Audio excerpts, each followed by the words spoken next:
नमस्कार दोस्तों, quality hub India के सेशन में मैं आर्यन विश्वकर्मा आप लोगों का स्वागत करता हूं। आज के इस सेशन में हम जानेंगे basics of lean manufacturing. Lean manufacturing क्या होता है उसके बारे में हम आज जानेंगे, लेकिन उसके पहले अगर आपने मेरे चैनल को अभी तक सब्सक्राइब नहीं किया है तो नीचे दिए गए रेड कलर के सब्सक्राइब बटन को क्लिक कर लें और लीन मैन्युफैक्चरिंग को अच्छी तरह से समझने के लिए वीडियो को अंत तक देखें और अपने कमेंट्स जरूर शेयर करें। लीन क्या है? लीन को समझने के लिए एक सिंपल सा एग्जांपल मैं आपको देता हूं। अगर हम ऐसा कहें कि एक आदमी लीन है, इसका मतलब क्या है? जनरली लोग कहते हैं कि लीन का मतलब वो दुबला पतला है, तो दुबला पतला लीन नहीं होता है।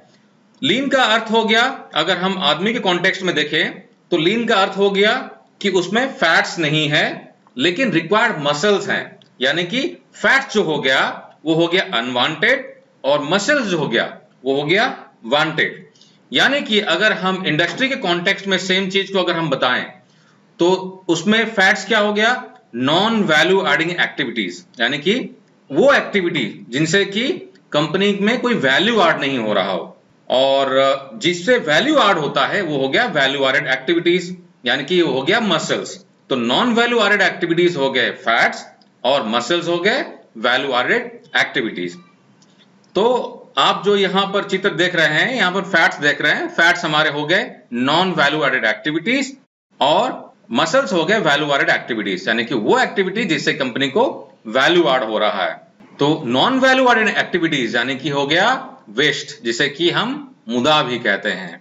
वेस्ट के बारे में डिटेल में जानने के लिए आप मेरे काइजन के वीडियो और 3M के वीडियो यानी कि मुदा, मुरा और मुरी को देखें। उनका लिंक्स मैंने डिस्क्रिप्शन बॉक्स में डाल दिया है। आइए अब जानते हैं कि लीन थिंकिंग के, लीन मैन्युफैक्चरिंग के 5 कंपोनेंट्स कौन कौन से हैं। तो पहला कंपोनेंट है परफेक्शन, यानी कि लीन बात करता है कंटिन्यूअल इंप्रूवमेंट की, लगातार इंप्रूवमेंट करके हमको प्रोसेस को परफेक्शन की तरफ लेके जाना है। सेकेंड कंपोनेंट जो है वो है वैल्यू, यानी कि हमारे एक्टिविटीज में वैल्यू एडिशन होना चाहिए, यानी कि हमको हर एक चीज में वैल्यू देखना है। और जब हम वैल्यू की बात करें तो वैल्यू हमको देखना है कस्टमर यानी क्लाइंट के पर्सपेक्टिव में देखना है। थर्ड एलिमेंट है वैल्यू स्ट्रीम, यानी कि वैल्यू जहां फ्लो कर रहा है उस वैल्यू स्ट्रीम को हमको देखना है और वहां फोकस करके उसको ऑप्टिमाइज करना है। फोर्थ एलिमेंट हो गया फ्लो, यानी कि वैल्यू स्ट्रीम में जो वैल्यू है उसका फ्लो हमको मेंटेन करना है। उसमें अगर कहीं पर बॉटलनेक्स आ रहा है, कहीं पर अगर वेस्ट है तो उसको हमको एलिमिनेट करना है। और फिफ्थ एलिमेंट हो गया पुल, यानी कि हमको पुश मैन्युफैक्चरिंग की जगह में पुल मैन्युफैक्चरिंग में काम करना है, यानी कस्टमर के डिमांड से हमको अपने मैन्युफैक्चरिंग या सर्विस प्रोसेस को लिंक करते हुए पुल सिस्टम को फॉलो करना है। आइए अब हम जानते हैं कि लीन करना क्यों है हमको, why we should be doing lean. Lean क्यों करना है हमको? अगर हम लीन की बात करें ऑर्गेनाइजेशनल पर्सपेक्टिव में तो ऑर्गेनाइजेशन को फायदा क्या होता है? अब चूंकि हम लीन कर रहे हैं, लीन मैन्युफैक्चरिंग प्रैक्टिस कर रहे हैं, तो हमें इसमें वेस्ट एलिमिनेशन होता है, हमें पैसे की बचत होती है। अगर पैसे की बचत होगी तो इससे सप्लायर को भी फायदा होगा। अगर प्रॉफिट हमको अगर बेहतर मिलेगा तो हमारे स्टेक होल्डर्स यानी कि ऐसे कोई भी लोग जो कि हमारे कंपनी के ऑर्गेनाइजेशन के एक्टिविटी से प्रभावित होते हैं, तो स्टेक होल्डर्स भी हमारे सेटिस्फाइड रहेंगे। थर्ड, हमारा कंपनी अगर अच्छा काम कर रहा है और हमारा वेस्ट एलिमिनेट हो रहा है, कंपनी प्रॉफिट कर रही है, तो एम्प्लॉइज भी खुश रहेंगे क्योंकि एम्प्लॉइज की सैलरी भी अच्छी रहेगी। कस्टमर्स के लिए क्या फायदा है? कस्टमर्स को हम कॉम्पिटिटिव प्राइस यानी कि प्राइस रिडक्शन भी दे सकते हैं क्योंकि हम ऑप्टिमाइज वे में काम कर रहे हैं। इसके अलावा और क्या फायदा होगा? इसके अलावा हमारी ऑन टाइम डिलीवरी बढ़ जाएगी, हमारी क्वालिटी बेटर हो जाएगी और हमारा प्रोडक्शन कॉस्ट भी लो हो जाएगा। आइए हम जानते हैं एक दूसरा पर्सपेक्टिव जो कि हमारी थिंकिंग को चेंज कर लेता है। आज के मार्केट सिनारियो में हमारी जो थिंकिंग है वो ट्रेडिशनल थिंकिंग से अलग होनी चाहिए। इसे जरा हम समझने की कोशिश करते हैं। की टू प्रॉफिटेबिलिटी, किसी भी कंपनी को प्रॉफिट माने के लिए क्या तरीका अपनाना चाहिए? उसको कॉस्ट ऑप्टिमाइज करना है, यानी कि कॉस्ट ऑप्टिमाइज करने के लिए क्या करना है? हम यहां पर दो पर्सपेक्टिव देखते हैं। जो ओल्ड इक्वेशन था, यानी कि जो पुरानी सोच थी, वो था कि आपका जो प्रोडक्शन का जो कॉस्ट आ रहा है, यानी कि पार्ट को बनाने में या आपकी सर्विस का जो कॉस्ट आ रहा है, आप उसमें प्रॉफिट जोड़ लेते थे। यानी कि समझो कि कॉस्ट आपका हो रहा है 90 रुपया, आपने 10% प्रॉफिट जोड़ लिया, हो गया 100 रुपया, और उसको मार्केट में 100 रुपए के प्राइस से आप बेचते हैं। लेकिन आज के दिनों में क्या होता है कि प्राइस जो है ये मार्केट ड्रिवन है, यानी कि प्राइस जो है कस्टमर डिसाइड करता है। तो आपको प्रॉफिट तो कमाना ही है, यानी कि अगर प्राइस मार्केट ने डिसाइड किया है 80 रुपया और प्रॉफिट आपको कमाना है 10 रुपया, तो आपको 70 रुपए के कॉस्ट में प्रोडक्ट को बनाना ही बनाना है ताकि आप प्रॉफिटेबल रह सके। यानी कि आप पर प्रेशर है कॉस्ट को ऑप्टिमाइज करने के लिए।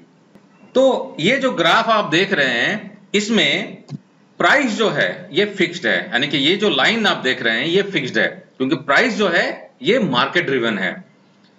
अब हमको प्रॉफिट तो कमाना ही है, तो प्रॉफिट का एरिया, यानी कि पहले वाले आप कॉलम में देखिए, प्रॉफिट जो है काफी कम है क्योंकि प्रोडक्ट का कॉस्ट ज्यादा है। जबकि सेकंड वाले आप कॉलम में देखिए, कॉस्ट को हमने ऑप्टिमाइज किया है, यानी कि कॉस्ट को हमने कम किया है, यानी कि हमारे प्रोसेस में जो वेस्ट है हमने उसको वेस्ट को एलिमिनेट किया है, उसको रिड्यूस किया है, ऑप्टिमाइज किया है, तो हमारी कॉस्ट कम हो गई, यानी कि हमारा प्रॉफिट बढ़ गया। तो आज के टाइम में अगर हमको प्रॉफिटेबल रहना है तो हमको सेकंड कॉलम वाले तरीके को अपनाना पड़ेगा, यानी कि हमको कॉस्ट को कम करते हुए प्रॉफिट को बढ़ाना है ताकि हम सरवाइव कर पाए मार्केट में। दोस्तों आइए हम जानते हैं कि लीन का कॉस्ट मॉडल क्या है। हमने अभी देखा था कि प्राइस से कॉस्ट को माइनस करने के बाद में जो बनता है वो हमारा प्रॉफिट हुआ, यानी कि हमको प्रॉफिटेबल में रहने के लिए हमको कस्टमर को कुछ वैल्यू देना पड़ेगा।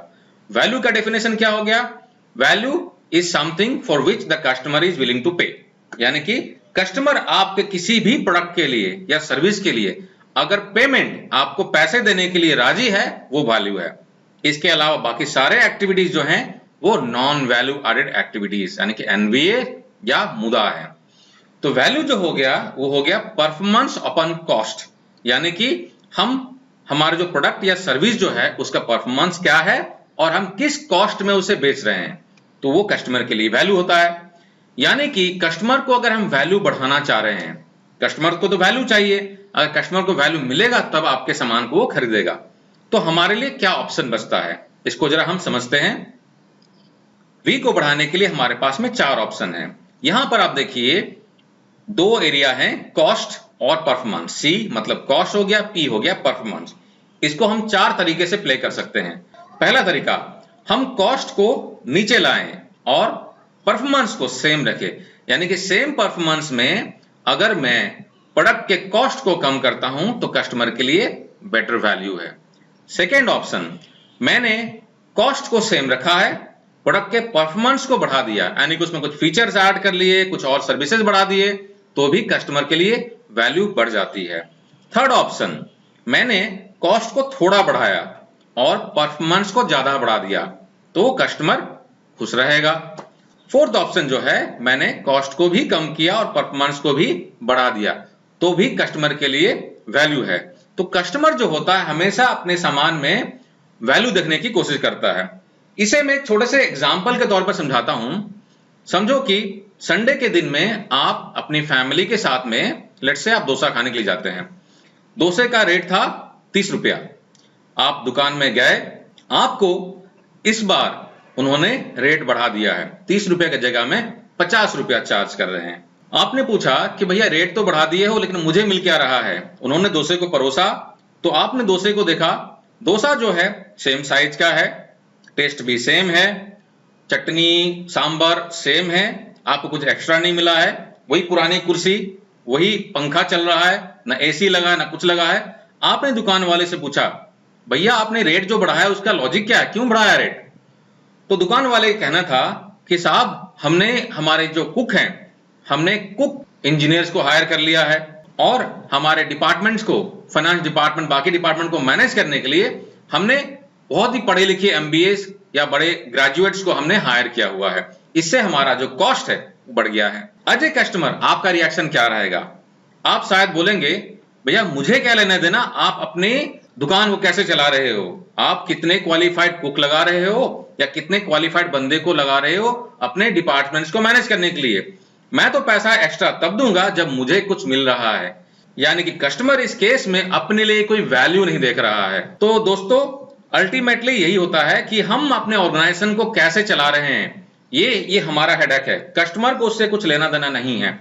अल्टीमेटली कस्टमर को क्या वैल्यू मिल रहा है, कस्टमर उसके लिए आपको वो प्राइस या कॉस्ट देगा। तो दोस्तों आइए अब हम जानते हैं लीन का जो मेथड मॉडल जो है वो है क्या। तो हमारी जो पुरानी सोच थी कि ऑर्गेनाइजेशन परफॉर्मेंस में अगर कुछ दिक्कत हो रही है, मैन पावर चाहिए बढ़ा दो, वर्किंग आवर 8 घंटे से 12 घंटा कर लो, मशीन चाहिए ऐड कर लो, ये पुरानी सोच थी। यानी कि अगर हमको प्रोडक्टिविटी बढ़ाना है तो हम इन अप्रोचेस का सहारा लेते थे। लेकिन लीन मॉडल जो है ये कहता है नहीं, मशीन ऐड मत करो, वर्किंग आवर मत बढ़ाओ और वर्कफोर्स भी मत बढ़ाओ, आप वेस्ट को एलिमिनेट करो, यानी कि वेस्ट को कम करो और रिसोर्सेस का ऑप्टिमल यूटिलाइजेशन यानी कि एफिशिएंट और इफेक्टिव यूटिलाइजेशन करने की कोशिश करो। ये लीन मॉडल है। यानी कि हमारे प्रोसेस में जो वेस्ट हैं, इश्यूज हैं, उसको हम स्टैंडर्डाइज तरीके से काम करते हुए उसको हम मिनिमाइज करने की कोशिश करें। तो जो लीन का फोकस है वो फोकस है कि कॉम्प्लेक्सिटी को मिनिमाइज करते हुए सही माल सही समय पर और सही तरीके से बनाना है। ये लीन का मॉडल है। तो लीन मैन्युफैक्चरिंग जो सिस्टम है इसे इंडस्ट्री में दूसरे नामों से भी जाना जाता है। कहीं पर इसे अजाइल सिस्टम भी कहते हैं, कहीं पर इसे जस्ट इन टाइम या जिट सिस्टम भी कहते हैं, कहीं पर इसे फ्लेक्सिबल मैन्युफैक्चरिंग भी कहते हैं और कहीं पर इसे रैपिड सिस्टम भी कहते हैं। तो अलग अलग नामों से इंडस्ट्री में इसे जाना जाता है, लेकिन ओवरऑल सबका जो अप्रोच है वो लगभग सेम ही है। तो दोस्तों लीन मैन्युफैक्चरिंग को इंप्लीमेंट करने के लिए काफी सारे टूल्स की जरूरत पड़ती है। काफी सारे टूल्स अवेलेबल है। मैं आपको कुछ सैंपल टूल्स के बारे में बताता हूं। पहला टूल जो है वो 5S है। 5S एक साइंटिफिक तरीका है वर्कप्लेस मैनेज करने का। दूसरा टूल जो है काइजन है। काइजन जिसमें कि हम छोटे छोटे लगातार इंप्रूवमेंट्स करते रहते हैं अपने कार्य के क्षेत्र में। तीसरा टूल जो है वो है 3M। 3M हो गया मुदा, मुरा और मुरी, यानी कि हम वेस्ट एलिमिनेट करने की बात करते हैं यहां। चौथा टूल जो है उकायोके, जिसमें कि हम मिस्टेक प्रूफिंग करते हैं। पांचवा टूल जो है कानबान है। कानबान में हम पुल सिस्टम को इंप्लीमेंट करने के लिए, प्रोडक्ट को मूवमेंट करने के लिए हम सिस्टम इंप्लीमेंट करते हैं। छठा जो है पुल सिस्टम, यानी कि कस्टमर के डिमांड के बेसिस में हम अपने मैन्युफैक्चरिंग या सर्विस प्रोसेस को अलाइन करते हैं। और सातवां टूल जो है वो है लाइन बैलेंसिंग, जिसे कि हिजुंका भी कहते हैं। इसमें हम अपने प्रोसेस के टाइम को ऑप्टिमाइज करते हुए, साइकिल टाइम को ऑप्टिमाइज करते हुए लाइन को बैलेंस करने की कोशिश करें ताकि कहीं पर हमारा वेस्ट ना हो। आठवां टूल जो है वो है एंड ऑन, जिसमें कि हम विजुअल मैनेजमेंट टूल इस्तेमाल करते हैं, जिससे कि हमको विजुअली पता चले कि कहीं पर कुछ प्रॉब्लम हो रहा है या परफॉर्मेंस क्या चल रहा है। नौवां टूल जो है वो है just in time. Just in time का मतलब हो गया जहां चाहिए, जितना चाहिए और जब चाहिए उतना ही पार्ट को प्रोड्यूस किया जाए। 10th टूल जो है वो है KPI, यानी कि की परफॉर्मेंस इंडिकेटर, यानी कि हमारे जो प्रोसेस है उसके की परफॉर्मेंस इंडिकेटर को सेट करना ताकि प्रॉपर मॉनिटरिंग और उसका एक्शन लिया जा सके। 11 टूल जो है वो है quality circle council. Quality circle council में हमारे शॉप फ्लोर के जो सुपरवाइजर्स और हमारे जो एसोसिएट्स होते हैं वो छोटी छोटी टीम बना के इंप्रूवमेंट्स के प्रोजेक्ट लेते हैं, क्वालिटी और दूसरे तरह के इंप्रूवमेंट के प्रोजेक्ट लेते हैं। 12th टूल जो है वो है 5Y, जिसमें कि हम YY एनालिसिस करते हैं और उसमें हम रूट कॉज को आइडेंटिफाई करके उसको इंप्रूवमेंट करने की कोशिश करते हैं। 13 टूल जो है वो है टोटल प्रोडक्टिव मेंटेनेंस और जो 14 टूल जो है वो है OEE, यानी कि ओवरऑल इक्विपमेंट इफेक्टिवनेस। दोस्तों मैंने यहां पर कुछ एग्जांपल दिए हैं लीन मैन्युफैक्चरिंग के टूल्स के। इसके अलावा काफी सारे टूल्स हैं। हमें इन टूल्स की अंडरस्टैंडिंग होनी चाहिए और हमारी प्रोसेस के जो रिक्वायरमेंट है, हमारे ऑर्गेनाइजेशन के जो नीड है, उसके हिसाब से हमको टूल्स को आइडेंटिफाई करके इंप्लीमेंट करना है। हमको ब्लाइंडली सारे टूल्स को फॉलो नहीं करना है। दोस्तों आइए अब जानते हैं कि लीन मैन्युफैक्चरिंग के बेनिफिट्स क्या हैं। लीन मैन्युफैक्चरिंग काफी सारे बेनिफिट्स हैं। हमने यहां पर कुछ एग्जांपल्स दिए हुए हैं आपको समझने के लिए। सब्सटैंशियल रिडक्शन इन इन्वेंट्रीज, हमारी जो इन्वेंट्री है वो काफी कम होती है। Work in progress, raw material और फिनिश गुड इन्वेंट्री, इन्वेंट्री आपका कम होता है तो आपका वर्किंग कैपिटल बढ़ता है। कैपिटल एम्प्लॉयड यानी कि जो आपने पैसा लगाया है, जो रिसोर्स लगाया है, उसमें भी आपके रिडक्शन होते हैं। कॉस्ट ऑफ क्वालिटी में कमी आती है, आपके रिजेक्शंस वगैरह में कमी आती है, इंटरनल फेलियर, एक्सटर्नल फेलियर में कमी आती है। कॉस्ट ऑफ क्वालिटी के बारे में डिटेल में जानने के लिए आप मेरा कॉस्ट ऑफ क्वालिटी का वीडियो देख सकते हैं। सिग्निफिकेंट इंप्रूवमेंट होता है क्वालिटी में, प्रोडक्टिविटी में और ऑन टाइम डिलीवरी में। तो दोस्तों, आशा करता हूं कि आपको मेरा ये सेशन पसंद आया होगा और लीन मैन्युफैक्चरिंग, लीन कॉन्सेप्ट के बारे में आपको कुछ ज्यादा और क्लैरिटी मिली होगी। तो आपने अगर मेरे चैनल को अभी भी सब्सक्राइब नहीं किया है तो काइंडली मेरे चैनल को सब्सक्राइब करें, अपने कमेंट को कमेंट बॉक्स में डालें और वीडियो अगर आपको अच्छा लगा है तो अपने दोस्तों के साथ में, अपने कलीग्स के साथ में शेयर करें और उन्हें भी हमारे इस प्लेटफॉर्म में ज्वाइन करने के लिए रिक्वेस्ट कीजिए। Thank you very much for watching. धन्यवाद।